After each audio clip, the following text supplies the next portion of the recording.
Masayang ikinasal ng batang babae ang lalaking mahal niya, ngunit sinabi ng supot na iniwan ng kanyang lola na tumakbo para sa kanyang buhay. Ang batang babae ay agad na nag-iingat sa lahat sa paligid niya, subalit hindi niya mahulaan kung sino ang nais na saktan siya. Ngunit matatag siyang naniniwala na ang supot ng kanyang lola ay hindi magiging mali, dahil ang supot ng kanyang lola ay naisave na siya minsan. Ito ay nagpapaalala sa batang babae ng araw bago lumipas ang kanyang lola, nang bigla niyang sinabi sa batang babae na haharapin niya ang tatlong nakamamatay na pagdurusa. Pagkatapos ay ibinigay niya ang tatlong mga supot, pinaplano na tulungan ang batang babae na mabuhay ng ligtas ang bawat isa. Ang unang supot, tinanong siya ng kanyang lola na personal na ibigay ito sa ika-70 tao na dumating upang mag-alok ng insenso pagkatapos ng kanyang kamatayan. Ang pangalawang supot, hiniling ng kanyang lola sa batang babae na buksan ito sa araw ng kasal. Ginawa nitong labis ang kanyang ina, ngunit lihim na itinago ng batang babae ang mga salita ng kanyang lola. Kaya't nang dumating ang libing, patuloy niyang binibilang ang mga taong dumating upang mag-alok ng insenso. Ngunit habang malapit nang matapos ang seremonya, 69 na tao lamang ang dumating. Inisip ng kanyang ina na ang mga salita ng kanyang lola ay walang kaparirikan. Ngunit pagkatapos lamang, ang ika-70 tao sa wakas ay lumitaw. Mabilis na tinawag ng batang babae ang lalaki, pagkatapos ay binigyan siya ng unang supot. Ngunit matapos basahin ang tala sa loob, ang lalaki ay naging mapatla at tumakas sa takot.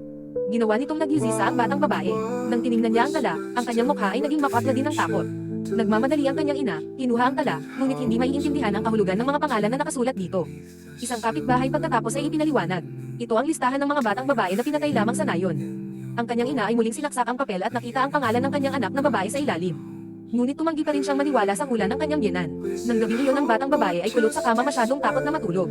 Biglang ang ilaw ng sensor sa unang palapag ay naihilawan. Napagtanto niya kaagad na ang lalaki ay dumating para sa kanya. Naririnig ang mga yapot na papalapit sa kanyang silid, pinilit ng batang babae ang kanyang sarili na manatiling kalmado, pagkatapos ay isinugod upang i-lock ang pinto. Matapos ang mga yapot ay kumupas, naglakas loob ba siyang buksan ang pintuan upang suriin, ngunit biglang lumitaw ang lalaki at hinawakan siya sa lalamunan, tulad ng malapit na siyang mawalan ng pag-asa.